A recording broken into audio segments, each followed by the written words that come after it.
Just a couple bad weather fans representing New York, talking all things sports. Man, what could go wrong? We got Alex, who's a fan of the Knicks, and Mike of the Nets. The yin-yang of the tri-state, place your bets on the Yankees, Giants, Mets, or Jets. Yeah, you should listen if they're sparking your interest. If you made a vow to your team, don't break it. Bad weather fans is the relation.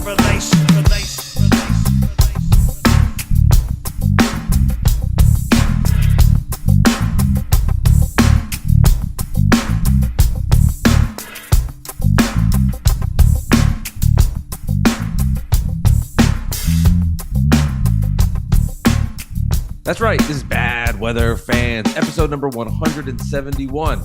Mike Biseglia, Alex Benesowitz, and the New York Knicks survive. They get a win in the Garden, 112-103. I think that was the score. I haven't looked in a minute. I was kind of turned it off with like 30 seconds left or 14 seconds left or whatever it was. As the Knicks get the win, big one at the Garden. Series now 3-2 as the Miami Heat look to close it on Friday. Little net news, Nic Claxton, not a member of the all-defensive teams that the NBA released on yesterday. But, of course, the news is the Knicks, who get a win in New York after looking putrid in Miami. And now we go back. It's a 3-2 series, and now the bubbling Knick fan begins again. Good morning, Alex. How are you? Good morning, Mike. What a great day. Knicks stay alive. They win. All the pressure is now on Miami, going back to game 6 in Miami. If I say that correctly, I think I did. And, because if the Heat lose that game, they got to come back to the Garden on game 7. So, now the pressure is all on the Heat to close it out in Miami. Last night was a weird game. Randle starts off, hits a 3, gets poked in the eye by Bam. It looks like his eye was going to pop out of the socket. It was so gross the whole game. And then, he missed his next 6 shots in the first quarter. They're down 24-14 after 1. And then Randle sits and they go on an 18-2 run. It's just insane. And, no correlation there, of course. I'm being sarcastic.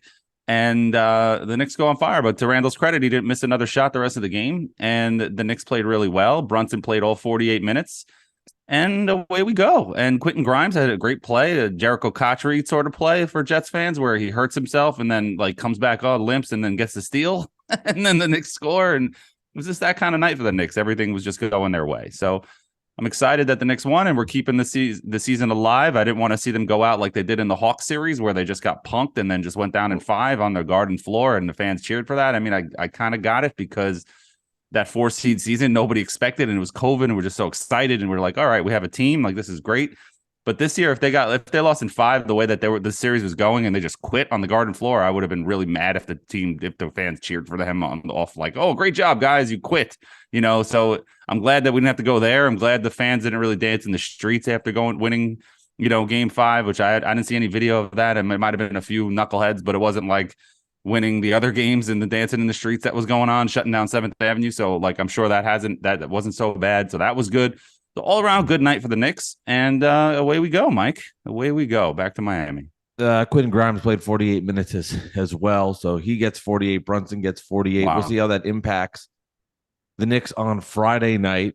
You would expect, I bet you Brunson probably plays 44 plus minutes again, dictating it's a competitive game. I would see it going in that direction, and Coach Thibodeau leaned on him, and that's the difference. I mean, you talk about that Hawks series; they didn't have Jalen Brunson. You could talk about all the other players on the team, everybody else, but that's the big difference. I mean, the guy's a winner.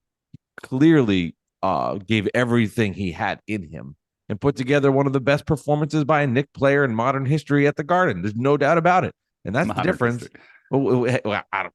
Fuck, you caught that. But my point modern history. My point is. That Hawks series modern history is post 90s Knicks. That's modern. Yeah, I mean, but truthfully, all right. I get it. Mellow on, right? Those are the 2 playoff stints.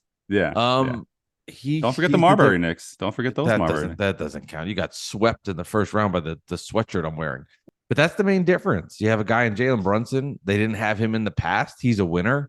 And he showed it. He was amazing, and he was the difference for the Knicks. Is they get the win. Yeah, you're right about the pressure points. I will say I don't think that bothers the Miami Heat. I mean, this was such a weird game for the Knicks because they were just putrid in that first quarter, being down 10 points. Then they go in that 18-2 run. Knicks go up like 32-26 or something like that. And you're thinking, okay, here we go. But Miami rallies in the second quarter, make it a game. Randle had the big shot to end the second quarter. They go up 3. Then that third quarter starts, and the Knicks just punch the Heat in the face, get up 19 points. But that's the Miami Heat. All of a sudden, you creep back. They make it 10 going to the fourth. So you're like, okay, that's reasonable for a comeback. And then it gets down to 1 point. Or 2 points right there at the end. And that Hardenstein putback was just monstrous. When the game got to 2, he puts it back, gets it to 4. And Miami could never really just get over the hump. They got close. Butler had a chance to cut it to 1, missed a free throw, stayed at 2, and Miami just couldn't get over the hump. But you saw like their flexibility where Duncan Robinson now is going to be the guy that's going bombs away from 3. He gets hot. Him and Lowry start making threes, and it's a game. I, as a Nick hater for this series, and I will say that, was happy to at least see Miami make it a game because I got worried, like, what the fuck? Now, I don't think each game to the next momentum necessarily equates because you could start a game and it's a whole different story, but I was happy to see at least Miami start to exude who they were and get back in this game and nearly have a chance to win at the Garden. Which gives me a little more confidence in Miami in game 5 at home. And my hope, and this is just my hope, I don't know what'll happen, is that the Knicks showed up for game 5, didn't want to lose on their home court, didn't want to have their season end in New York City at the Garden, but then they get to Miami and they're gassed. That to me is the belief and the hope, right? Brunson played 48 minutes. Grimes, 48 minutes. The last 2 minutes, he's playing with only one leg in that incredible sequence. You see like the down the stretch, it's Brunson or bust. Nobody else even wants to touch the basketball. Go to Miami, take care of business, and end this thing. And just end this thing. I was all geeked up, man. Yesterday was my 40th birthday. I was all geeked up for like the fucking Heat to just end the Knicks. I was like, in my head, I had the narrative built up, the story built up, but I should have known better. As of course, the Knicks get the win and just fucking get the W. They ruined your birthday. Happy birthday, Mike. They didn't ruin the birthday, but I was hoping for it. I was hoping for it. If it was the finals and the Knicks won the finals, it would ruin your birthday. I think that would ruin a birthday. But winning a game 5 at the Garden, that when they're still down 3-2 is a little different. No, but yeah. Going back to that's a good point. I mean, the Heat did cut it close. RJ Barrett had that bonehead 5-second violation. Like, just throw the ball just throw it up in the air. You know what I mean? And give your team a chance to get the ball. I mean, I didn't like that. I got to be fair there. I didn't like Randle's violation when he stepped on the line a couple of games ago. It's just it is what it is, man. You can't do that. Just throw it in, and whatever. But RJ Barrett has been playing really, really well. He's been a consistent Nick, probably the second most consistent Nick besides Brunson, and he's been playing really well. And he was like plus 17 or something like that with 26 and 6. I think what was the stat line? I don't know if you have the box score open or something like that. He was doing great, and I'm really happy with the way he's played. And he's 22 years old, and he's growing. He has a wonderful jacket that he was rocking at the press conference and walking in. I love it. Was a really, really cool jacket. And the Knicks are having some fun at the press conferences. They're having, they have a good team. They really do like each other. It seems. I mean, maybe Julius might be the wild card there. Based on his mood. He might be a little moody, but other than that, like. I think this Knicks team, they like each other and they're playing well, and we'll see what happens in game 6. I mean, I want them to win the series, but the Knicks have 3 game 7s. They had game 5, they won 1. Now 6 and 7, they got to just keep winning. You know what I mean? And I really do think they can beat Miami, of course. But you make a good point where it's like the Heat, did almost steal this one, and it's kind of overlooked because the Knicks won and how well Brunson played, the Grimes play. RJ Randle, turning it around, and it's when you win, you overlook some of the faults, So it is a good point to say, and Randle becomes the All NBA third team, second time he's on the All NBA team. Big whoop, you know what I mean? Win some playoff games, keep going in the playoffs, and then we could celebrate those regular season awards. Game 4, it was old Randle. Game 3, he was old Randle, not hustling, lazy, just like looking like he didn't care. He's got that checked out look that all Knicks fans know. And in game 5, he didn't have it. And in the first quarter, he did. And then he came back. He saw the 8-2 run. He's like, oh shit, I better get my ass together because they're playing better without me. You know what I mean? And in fairness, Butler was sat too. But at the same time, the Knicks just looked like a completely different basketball team once he sat down at the end of the first quarter. And I think Tibbs wanted Randle to go 48 minutes too, because he played the entire first quarter, but Randle needed a rest, and he needed to sit and regroup, get his eye together, and his eye looked gross the whole game. That was some kind of poke, and away we go, Mike, away we go. Yeah, no, you will. And that's the mentality you have to have. That was the mentality people had before game number 5 is, one game at a time. But what else are you going to do, man? Like that, right. I don't know how else to explain it. And I do get annoyed. It is funny, like the mood swings from the players in the post game, how bad it is. Julius Randle talking about how the team, just maybe the Miami Heat want it more. And then in this post game, it's all smiles and everybody's doing great and we're all happy. So you feel their emotions of after a win. It's obvious there too. And just get to Miami. It's going to be a little warmer, which favors the Heat in this situation. Definitely helps them out. The Knicks, the weather is a big factor for them. They just don't play as well in warm weather. So lucky for them, though. I mean, it is May, I guess. But the next round looking right now like it's possibly the 76ers. I haven't looked at the forecast in Philly or Boston for that matter. It's getting warm out here. I mean, yeah. That was 70. a strange. Yeah, strange. I don't know what. That was strange.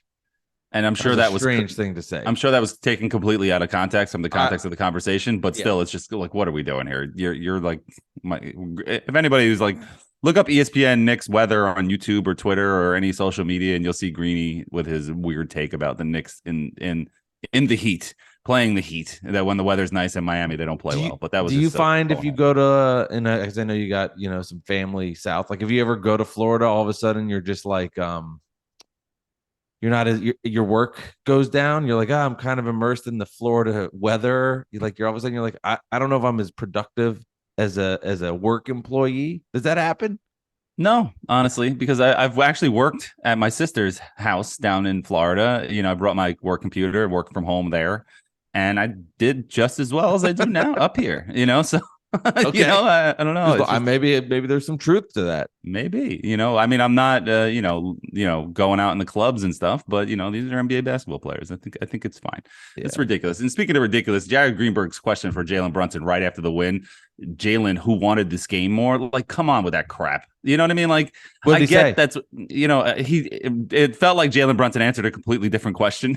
He just kept talking. He talked about something else. I don't even remember his answer, but he just kind of looked at him like, "Dude, fucking kidding me?" And he just kept going like, "You're just like thirsty for a viral video with that kind of question, man. Come on, that's a post game question. That's something for like a beat reporter to ask him in the post game, not like you're walking off the court on the guard and you survive and." Hey, Jalen, who wanted it more? Because Randle said, they wanted it more after the last game. And he's just looking for some controversy. And I kind of hate that shit. I get it. But at the same time, just pick your spots. It's a post-game interview after a win. Be like, how does it feel? Like, that's all you have to say. You know what I mean? Like, it's just, you don't have to look for some crap. I would have been like, you played 48 minutes. Go take a nap.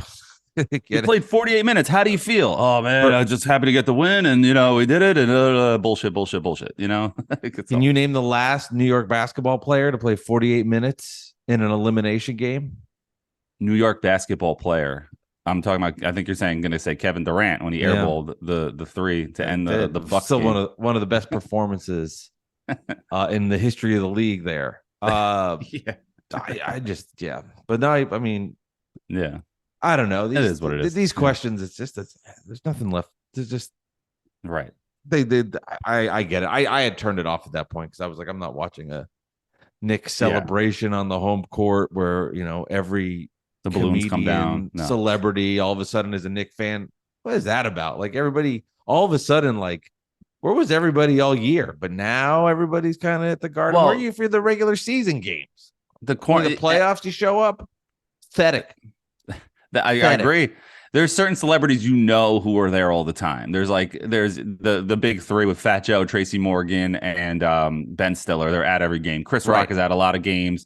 What the hell's his name? A couple other good. I can't think of his name. The white rapper. And it's about boggling my mind. He keeps sitting by I forgot his name. And Action Bronson. He's at every game. He at a lot of games. And there's a lot of guys. Edie Falco's at some games.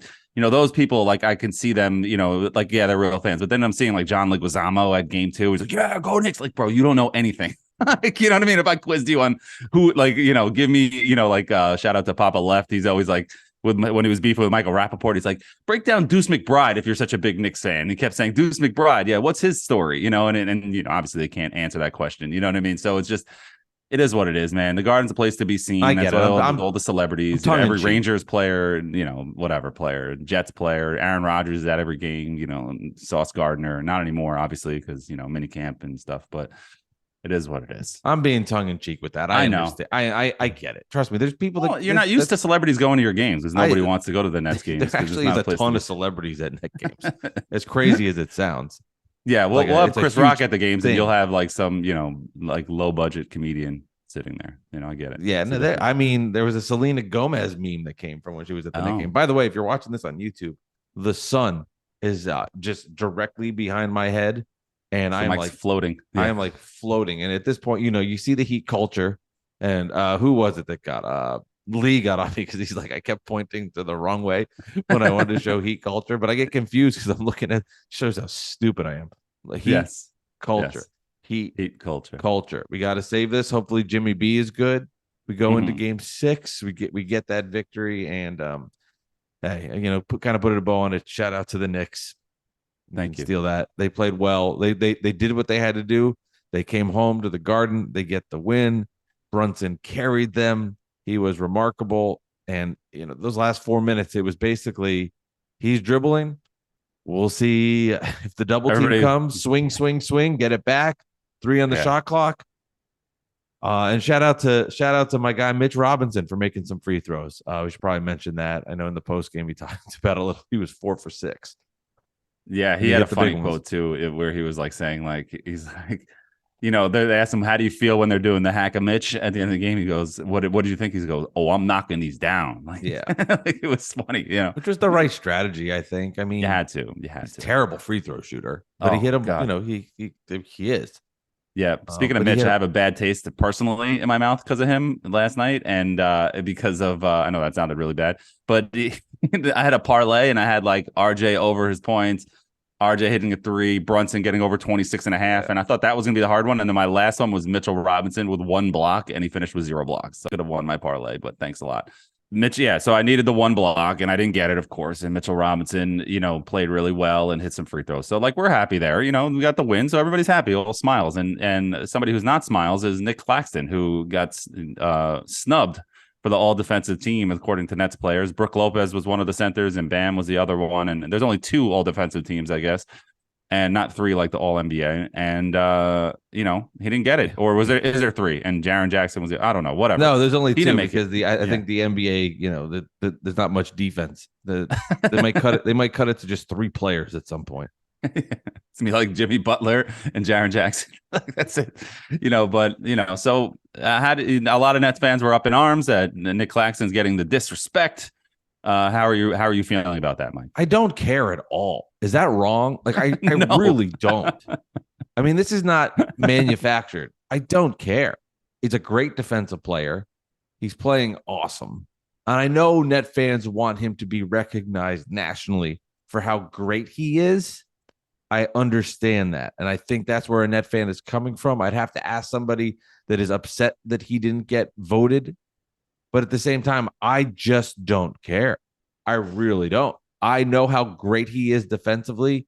I see how much he has grown as a player. I see all the things he can do, the way he is so unique that he can switch and play guards on the perimeter and then come back and defend in the paint.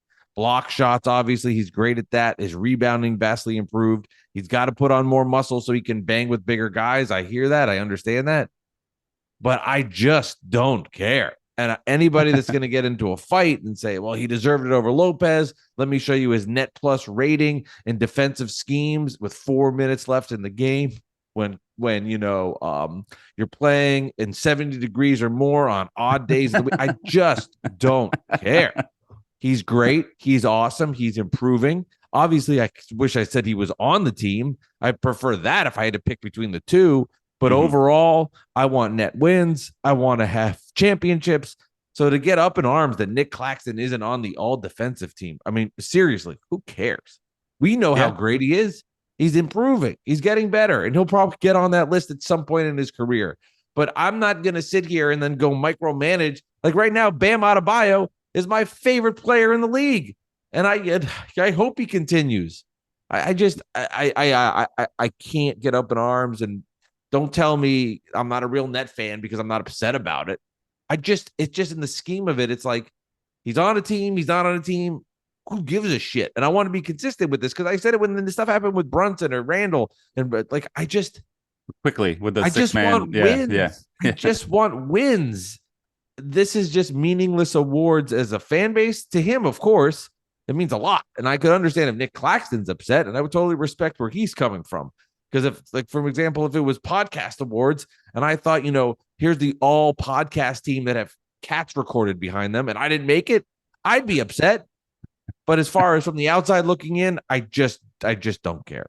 No, I get that, dude. I totally get that. It's one thing if your team is like rebuilding and you're growing and you're like winning 25, 30 games and, one player really stood out and you really wanted that award because you're not in the playoffs and you just want that recognition. I understand caring then, but I wouldn't be passionate about it.